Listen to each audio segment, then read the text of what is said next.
ನಮಸ್ಕಾರ ಸ್ನೇಹಿತರೆ, ನನ್ನ ಚಾನಲ್ಗೆ ಸ್ವಾಗತ. ಎಲ್ಲರೂ ಹೇಗಿದ್ದೀರಾ? ಎಲ್ಲರೂ ಸಹ ಚೆನ್ನಾಗಿದ್ದೀರಾ ಅಂತ ಭಾವಿಸ್ತಾ ಬನ್ನಿ. ನೋಡಿ, ಒಂದು ಸ್ವಲ್ಪ ದ್ರಾಕ್ಷಿ ಹಣ್ಣು ಉಳಿದಿದ್ವು, ತಿಂದೆ ಹಾಗೆ ಉಳಿಸಿದ್ದ ನನ್ನ ಮಗ. ವೇಸ್ಟ್ ಆಗಬಾರ್ದು ಅಂತಂದು ಹೇಳ್ಬಿಟ್ಟು ಒಣ ದ್ರಾಕ್ಷಿ ಮಾಡೋಣ ಅಂದು ನೀರಲ್ಲಿ ಕುದಿಯೋದಕ್ಕೆ ಅಂತಂದು ಹೇಳಿ ಇಟ್ಟಿದ್ದೀನಿ. ದ್ರಾಕ್ಷಿ ಹಣ್ಣನ್ನೆಲ್ಲನೂ ಸಹ ತೊಳ್ಕೊಂಡು ಫಸ್ಟು ನಾವು ನೀರು ಅಂದರೆ ಮುಳುಗೋವಷ್ಟು ನೀರನ್ನು ಹಾಕಿಬಿಟ್ಟು ಜಾಸ್ತಿ ಕುದಿಸೋಕೆ ಹೋಗಬಾರ್ದು, ಮೀಡಿಯಮ್ ಫ್ಲೇಮಲ್ಲಿ ಇಡಬೇಕು.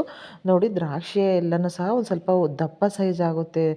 ಅದು ನೀರು ಬಿಸಿ ಆದಮೇಲೆ ಸ್ವಲ್ಪ ಕುದಿಯೋದಕ್ಕೆ ಸ್ಟಾರ್ಟ್ ಆದಮೇಲೆ ದಪ್ಪ ಸೈಜಲ್ಲಾಗುತ್ತೆ. ನಾವು ಒಣ ದ್ರಾಕ್ಷಿಯನ್ನು ಎಣ್ಣೆಯಲ್ಲಿ ಯಾವ ರೀತಿ ಹಾಕಿದಾಗ ಅದು ದಪ್ಪ ಸೈಜ್ ಬರುತ್ತೋ ಆ ರೀತಿಯಲ್ಲಿ ಇದು ದಪ್ಪ ಸೈಜ್ ಆಗುತ್ತೆ. ದ್ರಾಕ್ಷಿ ತೋರಿಸ್ತಾ ಇದ್ದೀನಿ ನೋಡಿ, ಈ ರೀತಿ ಆಗುತ್ತೆ.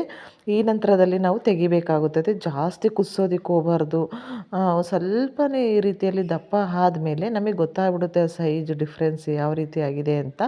ಆಮೇಲೆ ನೋಡಿ, ಕುದಿಯೋದಕ್ಕೆ ಸ್ಟಾರ್ಟ್ ಆಗಿದೆ ಇದು. ಈ ಸಂದರ್ಭದಲ್ಲಿ ನಾವು ಒಂದು ನೀರನ್ನು ಸಪ್ರೇಟ್ ಮಾಡಬೇಕು.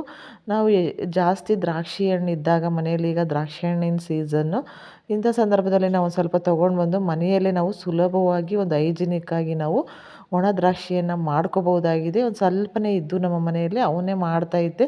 ಹಾಗಾಗ್ಬಿಟ್ಟು ವಿಡಿಯೋ ಶೇರ್ ಮಾಡ್ತಾಯಿದ್ದೀನಿ ಸ್ನೇಹಿತರೆ. ನೋಡಿ, ನೀರನ್ನೆಲ್ಲನೂ ಸಹ ಸೋಸ್ಕೊಂಡು ತೊಗೊಂಡಿದ್ದೀನಿ. ಇವತ್ತು ಮಾಡಿದ್ದೀನಿ ನಾನು. ಇದನ್ನು ಒಣಗೋದಕ್ಕೆ ಹಾಕಬೇಕು. ಒಣಗಿದ ಮೇಲೆ ನಾನು ನೆಕ್ಸ್ಟ್ ವಿಡಿಯೋದಲ್ಲಿ ಅವು ಯಾವ ರೀತಿ ಆಗಿದ್ದಾವೆ ಅನ್ನೋದನ್ನು ತೋರಿಸ್ತೀನಿ ಸ್ನೇಹಿತರೆ. ನಾನು ನೋಡಿ, ಇನ್ನು ಒಣಗೋದಕ್ಕೆ ಅಂತ ಬಿಸಿಲಲ್ಲಿ ಇಟ್ಟಿದ್ದೀನಿ. ಈಗಿನ ಬಿಸಿಲಲ್ಲಿ ನಾವು ಒಂದು 2 ದಿನಕ್ಕೆ ಸಾಕು, ತುಂಬ ಚೆನ್ನಾಗಿ ಒಣಗುತ್ತೆ ಅಂತಲೇ ಹೇಳ್ಬೋದು. ಆನಂತರ ನೋಡಿ, ನೆಕ್ಸ್ಟ್ ಒಣಗಿದ ಮೇಲೆ ತೋರಿಸ್ತೀನಿ. ಇದು ಬಂದುಬಿಟ್ಟು ನಮ್ಮ ಒಂದು ಪಾಟಲ್ಲೇ ಬೆಳೆದಿರುವಂತಹ ಪಾಲಕ್ ಸೊಪ್ಪು. ಇವತ್ತು ಈ ಪಾಲಕ್ ಸೊಪ್ಪನ್ನ ತೊಗೊಂಡ್ಬಂದು ನಾನು ಇದರಲ್ಲಿ ಸಾಂಬಾರು ಮಾಡಿದ್ದೆ. ನಾನು ಮಧ್ಯಾಹ್ನಕ್ಕೆ, ಬೆಳಗ್ಗೆ ಅವಲಕ್ಕಿ ತಿಂಡಿ ಮಾಡಿದ್ದೆ, ಮಧ್ಯಾಹ್ನಕ್ಕೆ ಅಂತಂದು ಹೇಳ್ಬಿಟ್ಟು ಪಾಲಕ್ ಸೊಪ್ಪಿನ ಬೇಳೆ ಹಾಕಿ ಟೊಮೊಟೊ ಹಾಕಿ ಸಾಂಬಾರು ಮತ್ತು ಅನ್ನ ಮಾಡಿದ್ದೆ ನಾನು. ನೋಡಿ, ಎಷ್ಟು ಚೆನ್ನಾಗಿ ಬೆಳೆದಿದೆ ಪಾಟಲ್ಲಿ, ತುಂಬ ಚೆನ್ನಾಗಿ ಬೆಳೆದಿದೆ ಪಾಲಕ್ ಸೊಪ್ಪು. ನೋಡಿ, ಸಾಂಬಾರನ್ನು ಸಹ ಮಾಡಿದ್ದೀನಿ ನಾನು ಇವತ್ತು. ನೆಕ್ಸ್ಟ್ ಬಂದುಬಿಟ್ಟು ನೋಡಿ, ತುಂಬ ಚೆನ್ನಾಗಿ ಟೇಸ್ಟಿಯಾಗಿ ಆಗಿತ್ತು ಅಂತ ಹೇಳ್ಬೋದು. ಹಾಗೆ ಬನ್ನಿ, ಒಂದು ಸ್ವಲ್ಪನೇ ನೆನ್ನೆ ಹೋಗ್ಬಿಟ್ಟು ಶಾಪಿಂಗ್ ಮಾಡ್ಕೊಂಬಂದ್ವಿ. ಏನು ತೊಗೊಂಡು ಬಂದ್ವಿ ಅನ್ನೋದನ್ನು ಸಹ ತೋರಿಸ್ತೀನಿ ನೋಡಿ. ನಾನು ಹಾಗೆಯೇ ಒಂದು ಸ್ವಲ್ಪನೇ ಮಾತಾಡಬೇಕು ಸ್ನೇಹಿತರೆ. ನಾನು ಅದು ಏನು ಅಂತಲೂ ಸಹ ಹೇಳ್ತೀನಿ ನಾನು. ನೋಡಿ, ನಾವು ಬಂದುಬಿಟ್ಟು ನೆನ್ನೆ ಹೋಗ್ಬಿಟ್ಟು ಏನು ತೊಗೊಂಡು ಬಂದೆ ಅಂತಂದು ಹೇಳ್ಬಿಟ್ಟು ತೋರಿಸ್ತಾ ಇದ್ದೀನಿ ನೋಡಿ. ಹೊಸ್ದಾಗಿ ನೋಡ್ತಾ ಇರೋವಂಥವ್ರು ಸಬ್ಸ್ಕ್ರೈಬ್ ಮಾಡ್ಕೊಳ್ಳಿ. ಆಲ್ರೆಡಿ ಸಬ್ಸ್ಕ್ರೈಬ್ ಆಗಿರೋವಂಥವ್ರಿಗೆ ನನ್ನ ಒಂದು ಧನ್ಯವಾದಗಳು ಸ್ನೇಹಿತರೆ. ಸಪೋರ್ಟ್ ಮಾಡಿ ದಯವಿಟ್ಟು. ತುಂಬ ಜನ ಸಬ್ಸ್ಕ್ರೈಬ್ ಮಾಡದೆ ನನ್ನ ಒಂದು ಚಾನಲ್ನ ನೋಡ್ತಾ ಇದ್ದೀರಾ. ಸಬ್ಸ್ಕ್ರೈಬ್ ಮಾಡ್ಕೊಳ್ಳಿ ಸ್ನೇಹಿತರೆ ನೀವು. ಹೀಗೇ ಸಪೋರ್ಟ್ ಮಾಡಿ ಅಂತ ಕೇಳ್ತಾ, ನೋಡಿ ಬನ್ನಿ, ಒಂದು ಕುಕ್ಕರನ್ನು ತೊಗೊಂಡು ಬಂದಿದ್ದೀನಿ. ಅಂದರೆ ಹಳೇದು ಕುಕ್ಕರ್ ಇತ್ತು ನಮ್ಮ ಮನೆಯಲ್ಲಿ. ಒಂದು ಸ್ವಲ್ಪ ಅದು ಉಪಯೋಗಿಸಿ ಎಲ್ಲ ಹಳೇದಾಗಿತ್ತು. ಹಾಗಾಗಿಬಿಟ್ಟು ಅದನ್ನು ಕೊಟ್ಟುಬಿಟ್ಟು ನಾನು ಮತ್ತೆ ಒಂದು ಕುಕ್ಕರನ್ನು ತೊಗೊಂಡು ಬಂದೆ. ಬನ್ನಿ ನೋಡೋಣ ಅದು ಯಾವ ರೀತಿ ಇದೆ ಅಂತಂದು ಹೇಳ್ಬಿಟ್ಟು ತೋರಿಸ್ತೀನಿ ನಾನು. ಈಗ ನೋಡಿ, ಇದು 7.5 ಲೀಟ್ರಿನ ಕುಕ್ಕರನ್ನು ತೊಗೊಂಡು ಬಂದಿದ್ದೀನಿ. ಈ ರೀತಿ ಕುಕ್ಕರ್ ಆದರೆ ನಾವು ಪಾತ್ರೆಯಲ್ಲಿ ಅನ್ನ ಮಾಡೋದಕ್ಕಾಗಿರ್ಬೋದು, ಅಥವಾ 2 ಪಾತ್ರೆಯನ್ನು ಸಹ ಇಟ್ಟು ಒಂದೇ ಸಾರಿಗೆ ಸಾಂಬಾರಿಂದು ಮತ್ತು ಅನ್ನದ್ದು ಸಹ ಮಾಡ್ಕೋಬೋದು 2 ಥರ. 10 ಲೀಟ್ರಿಂದ ಆದರೆ ಡೈಲಿ ಯೂಸಿಗೆ ದೊಡ್ಡದಾಗುತ್ತೆ. ಫಸ್ಟೆಲ್ಲ 5 ಲೀಟ್ರಿಂದ ಯೂಸ್ ಮಾಡ್ತಾಯಿದ್ದೆ. ಅದೊಂದು ಸ್ವಲ್ಪ ನನಗೆ ಚಿಕ್ಕದು ಅಂತ ಅನ್ನಿಸ್ತು. ಹಾಗಾಗಿಬಿಟ್ಟು ತುಂಬ ಈಗಲೇ 3 ವರ್ಷದಿಂದ ನಾನು 7.5 ಲೀಟ್ರಿನ ಕುಕ್ಕರನ್ನೇ ನಾನು ಡೈಲಿ ಯೂಸಿಗೆ ಯೂಸ್ ಮಾಡ್ತೀನಿ. ನೋಡಿ, ಇದು 7.5 ಲೀಟ್ರ್ ಬಂದುಬಿಟ್ಟು ಇದು ಗೃಹಲಕ್ಷ್ಮಿ ಅಂತಂದೇನು ಇದೆಯಂತೆ ಇದು ಕುಕ್ಕರು. ಆ ರೀತಿ ಕೊಟ್ಟರು ಅವರು. ಚೆನ್ನಾಗಿ ಬರುತ್ತೆ ಇದು, ಯೂಸ್ ಮಾಡಿ, 5 ವರ್ಷ ಗ್ಯಾರಂಟಿ ಇದೆ ಅಂತಂದು ಹೇಳಿದರು. 5 ವರ್ಷ ಗ್ಯಾರಂಟಿ ಅಂದರೆ ಇಡೀ ಕುಕ್ಕರಿಗೆ ಅಂದರೆ ಹ್ಯಾಂಡಲ್ಲು, ವಿಷಲ್ಲು, ಬೆಲ್ಟು ಇದೆಲ್ಲದಕ್ಕೂ ಅವ್ರಿಗೆ ಗ್ಯಾರಂಟಿ ಇಲ್ವಂತೆ. ಅದೆಲ್ಲ ಹೋದರೆ ನಾವೇ ಹಾಕ್ಸ್ಬೇಕಂತೆ. ಆದರೆ ಕುಕ್ಕರಿನ ಬಾಡಿ ಏನಾದರೂ ಆದರೆ, ಅಂದರೆ ಬ್ಲಾಸ್ಟ್ ಆಗೋದು ಆ ಥರ ಆದರೆ ಎಕ್ಸ್ಚೇಂಜ್ ಅಂದರು. ಆ ಥರ ಇನ್ನೇನು ಆಗಲಿಲ್ಲ, ನಾವು ಎಕ್ಸ್ಚೇಂಜ್ ಮಾಡಲಿಲ್ಲ ಅಂತ ನಾವು ಅಂದ್ಕೊಂಡ್ವಿ. ನೋಡಿ, ಈ ರೀತಿಯಾಗಿದೆ ಕುಕ್ಕರು. ಇದು 7.5 ಲೀಟ್ರಿನ ಕುಕ್ಕರು. ಈಗೆಲ್ಲನೂ ಪ್ರೆಸ್ಟೀಜಲ್ಲಿ ಎಲ್ಲ ಬೇರೆ ಬೇರೆ ಥರ ಎಲ್ಲ ಬಂದಿದ್ದಾವೆ. ಆದರೆ ಅವನ್ನೆಲ್ಲನೂ ಸಹ ತೊಗೊಳೋದಕ್ಕೆ ಹೋಗಲಿಲ್ಲ ನಾನು. ಇದನ್ನೇ ತೊಗೊಂಡ್ವಿ ನಾವು.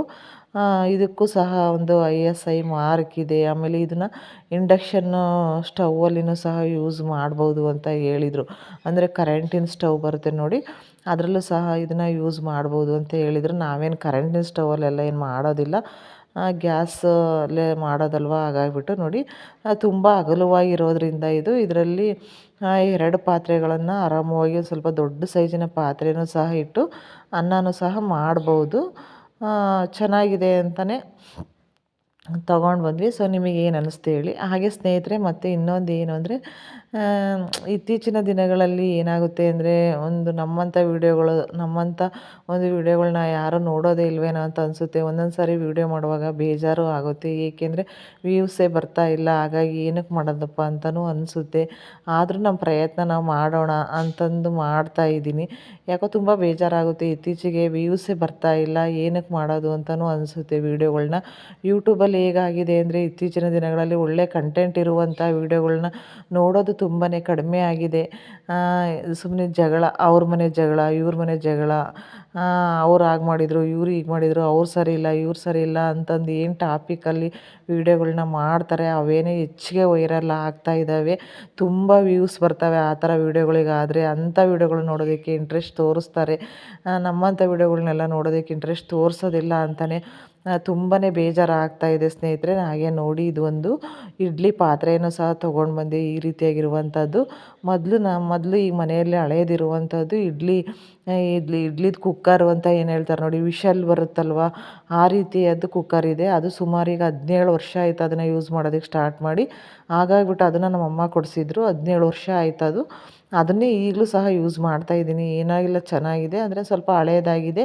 ಇತ್ತೀಚೆಗೆ ಈ ಥರದ್ದು ನಮ್ಮಮ್ಮರ ಮನೆಯಲ್ಲಿ ಇದೆ ಅಲ್ವಾ, ಮೊನ್ನೆ ಊರಿಗೆ ಹೋಗಿದ್ದೆ, ಅವರು ನಮ್ಮಮ್ಮ ತೊಗೊಂಡು ಬಂದು ತುಂಬ ದಿನವೇ ಆಯಿತು. ಅವ್ರ ಮನೇಲಿ ಯಾವಾಗಲೂ ಇದೆ. ಹಾಗಾಗ್ಬಿಟ್ಟು ಈ ಥರದ್ದು ಒಂದು ತಗೋ ಅಂತ ಹೇಳ್ತು ನಮ್ಮಮ್ಮ. ಹಾಗಾಗಿ ನಾವು ನಿನ್ನೆ ಹೊನ್ನಾಳಿಗೆ ಹೋಗಿದ್ವಿ, ಅಲ್ಲಿ ತೊಗೊಂಡು ಬಂದ್ವಿ ಇದನ್ನು. ನೋಡಿ, ಇದು ಇಡ್ಲಿ ಸ್ಟ್ಯಾಂಡು ಪಾತ್ರೆ ಮತ್ತು ಪ್ಲೇಟು ಅದರಲ್ಲೇ ಇದೆ. ಒಂದೊಂದರಲ್ಲಿ 7 3 ಪ್ಲೇಟ್ಸ್ ಇದ್ದಾವೆ. 24 ಇಡ್ಲಿ ಬರ್ತವೆ ಇವು. ಒಂದು ರೀತಿಯಲ್ಲಿ ಚೆನ್ನಾಗಿ, ಇದು ಇಂಡಿಯಲಿಯಮ್ ಇರೋದ್ರಿಂದ ಇಡ್ಲಿನೂ ನಮ್ಮ ಅಮ್ಮವ್ರ ಮನೇಲಿ ನೋಡಿದ್ದೀನಿ ನಾನು. ಅವ್ರು ತುಂಬ ವರ್ಷಗಳಿಂದಲೇ ಯೂಸ್ ಮಾಡ್ತಾಯಿದ್ದಾರೆ. ತುಂಬ ಚೆನ್ನಾಗಿ ಬರ್ತಾಯಿದೆ.